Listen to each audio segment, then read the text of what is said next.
nosso Antídotos em tempos de pandemia. Confesso que já é a terceira vez que eu tento começar o Antídotos de hoje, porque eu fico na dúvida de como começar. Bom dia, olá, como vão? Em um momento em que a gente continua perdendo vidas e com dúvidas imensas sobre o que passará depois que isso tudo passar. Enfim, que estejam todos e todas bem, se cuidando e que a gente possa continuar refletindo. Para o Antídotos de hoje, eu gostaria de refletir sobre um tema que é um dos temas com o qual eu trabalho ao longo desse tempo todo como educadora, que é a educação popular. E eu gostaria de começar perguntando para vocês: o que vocês entendem por educação popular? Seria interessante que vocês colocassem no papel, antes de continuar ouvindo, o que pensam sobre isso. Eu gostaria de começar dizendo que a educação popular ela tem a ver com uma situação complexa de disputas, não só sobre como a ciência e o conhecimento científico vai conceber o popular, mas como o popular vai se fazendo ao longo da história, independente da ciência, tomá-lo como referência, estereotipá-lo ou fundamentar-se nele. Então, o primeiro ponto é que a educação popular ela é o fundamento histórico do fazer cotidiano de um grupo de pessoas que, para levantar-se e para deitar-se, precisa de criar uma infinidade de sistemas para manter-se vivo numa sociedade que exclui. A gente poderia falar de educação popular desde tempos remotos, né? Antes da colonização, no período da invasão colonial e posterior a ele. Mas a gente vai se situar no debate do século XX, porque ali está um nervo interessante de encontros de saberes. Então eu vou trabalhar 4 pontos para dialogar com vocês sobre esse tema, depois que vocês tiverem refletido sobre isso como educadores e educadoras. O primeiro tema é a educação popular como estrutura fundante de territórios e sujeitos. Isso significa dizer que a educação popular ela nasce, se a gente for pegar a trajetória do desenvolvimento mercantil, como o movimento daqueles que, jogados para a margem, na margem consolidam processos de vida. E nessa consolidação criam sentidos de comunidade. Então, há territórios que são o resultado histórico de um modelo de desenvolvimento que, para conseguirem se fundamentar como territórios, tiveram que se organizar, tiveram que consolidar suas próprias casas, suas próprias escolas, depois lutar por direitos, né? A materialização legal daquilo que já era real. Então, a educação popular ela é anterior à educação formal. Ela tem a ver com esse processo de resistência ao longo da história para que, existindo, pudesse contar sua própria história desde outros fundamentos, que são a cultura popular, a arte popular, a literatura popular e assim sucessivamente.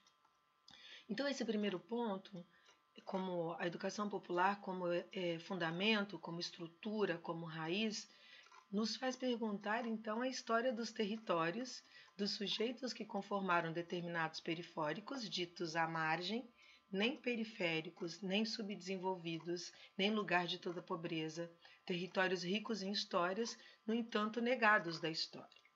Então, esse primeiro princípio ele tem como fundamento a história oral, como esses sujeitos, ao fazerem história, esses homens e essas mulheres, continuam sendo negados na história oficial. O segundo elemento da educação popular tem a ver com a produção do encontro de saberes.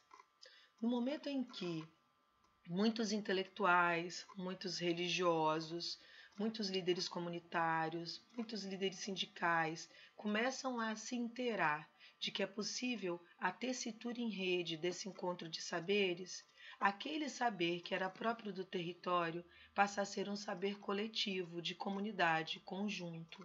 No momento em que esse saber passa a ser conjunto, a troca de saberes começa a movimentar novas experiências de construção de um outro saber. Então, esse segundo elemento fundamenta a educação popular como encontro de saberes. É nesse momento em que muitos intelectuais ou vão escrever sobre a beleza do popular na literatura, como no caso do Brasil, a situação do Jorge Amado, ou do Ariano Suassuna, ou do próprio Patativa do Saré, ou as mulheres que vão contar sua própria história e vão ser reconhecidas somente depois, como o caso da Carolina de Jesus e atualmente como a grande literatura da Conceição Evaristo, para não citar outros grandes nomes. Então, no momento em que os saberes se consolidam e se encontram nessa grande tessitura em movimento, a educação popular passa a ser também um instrumento de conformação daquilo que até então foi negado. Então, sistematiza-se, alfabetiza-se, projeta-se, porque parte dos conhecedores que conformam a ciência da educação começam a se encontrar nesses ambientes com uma produção rica de histórias, de memórias, de sabores e saberes. Então esse segundo elemento ele é fundamental. É o momento em que a educação popular deixa de ser dos próprios sujeitos e passa a ser do encontro entre sujeitos de diferentes lugares e espaços. O terceiro ponto é a educação popular como tessitura das resistências. E esse ponto me interessa dialogar com vocês, professores, professoras, coordenadores, diretores, porque ele nos faria perguntar qual é a história da história. Em outras palavras, como história da resistência, parte expressiva das escolas que nascem das comunidades ou nas comunidades, ela é resultado de luta. Então, a primeira pergunta que a gente deveria se fazer é como nasceu a escola em que eu trabalho? Qual a história do lugar em que eu farei história? Porque se a gente pega, por exemplo, o caso da capital de Vitória, no Espírito Santo, que tem mais de 78 escolas de ensino fundamental, e a gente se pergunta sobre a história de cada uma delas, se mais de 70% estão em territórios que a gente pode caracterizar como popular, como aqueles que são resultados do fruto do trabalho ou demarcados por uma população que vive da venda da sua força de trabalho em outros territórios ou no seu próprio território, a gente teria um solo fértil de formação de formadores nessa área, né? Por exemplo, em São Pedro, uma das grandes comunidades de luta e de resistência que seguiu o processo de expulsão do modelo de desenvolvimento que os trabalhadores e trabalhadoras ajudaram a conformar na cidade de Vitória, ficou caracterizado como lugar de toda pobreza e tem uma escola que se chama Neuza Nunes Gonçalves. A primeira pergunta para quem trabalha nessa escola é, primeiro, quem foi Neuza Nunes Gonçalves? Segundo, Neuza Nunes Gonçalves foi o primeiro nome da escola ou essa escola teve nomes anteriores? E antes dessa escola, como era a educação neste território? Que outras mulheres, porque geralmente é essencialmente a mulher alfabetizadora do próprio território, que outras mulheres conformaram a educação nesse território? Então, o ponto número 3 tem a ver com recuperar as perguntas como fundamento da educação popular, porque ela é gerida na escuta ativa, na escuta sensível, na capacidade de, partindo da realidade tal qual ela é, fazer perguntas sobre ela para voltar à história que a forjou e construir a história que ela necessita materializar para que não haja nem mais opressão nem exploração. E o quarto fundamento da educação popular é que, tecida como estrutura, em conexão de saberes e em histórias de resistências, desde da problematização das perguntas geradoras que a fundamentam, a educação popular é algo vivo que não necessariamente compete com a educação formal. Todo o contrário, educação popular e educação formal se fundem num grande abraço coletivo quando educadores, coordenadores, diretores, estudantes conseguem ter tempo para conformar de fato nos territórios um currículo vivo.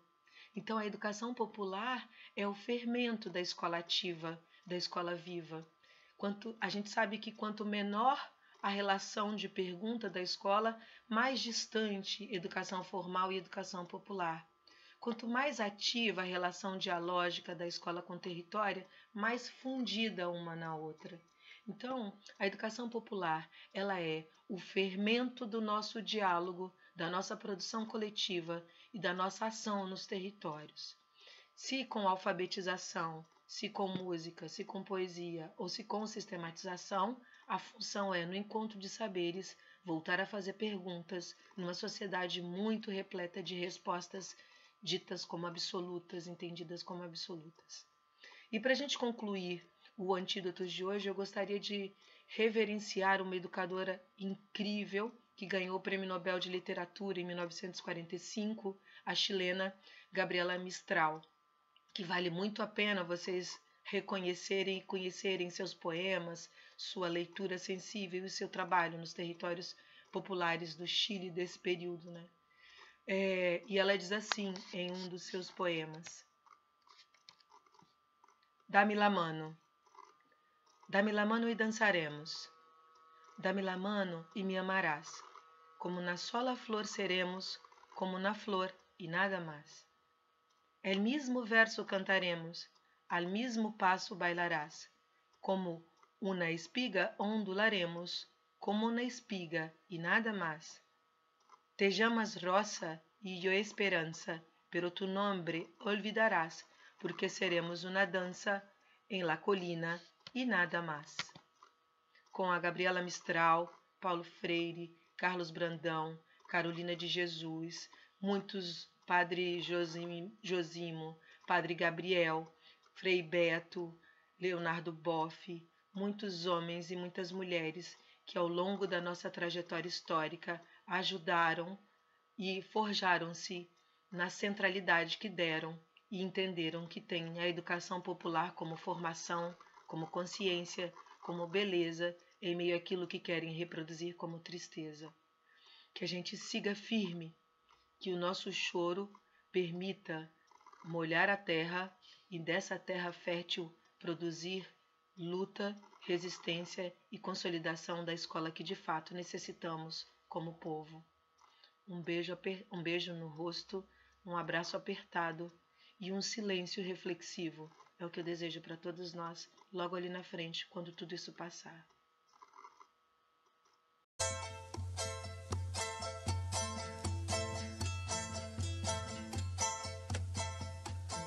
Gracias a la vida que me ha dado tanto, me dio dos luceros que cuando los abro perfecto distingo lo negro del blanco y en el alto cielo su fondo estrellado. En las multitudes el hombre que yo amo. Gracias a la vida que me ha dado tanto, me ha dado el oído que en todo su ancho graba noche y día, grillos y canarios, martillos, turbinas, ladridos, chubasco y la voz tan tierna de mi bien amado.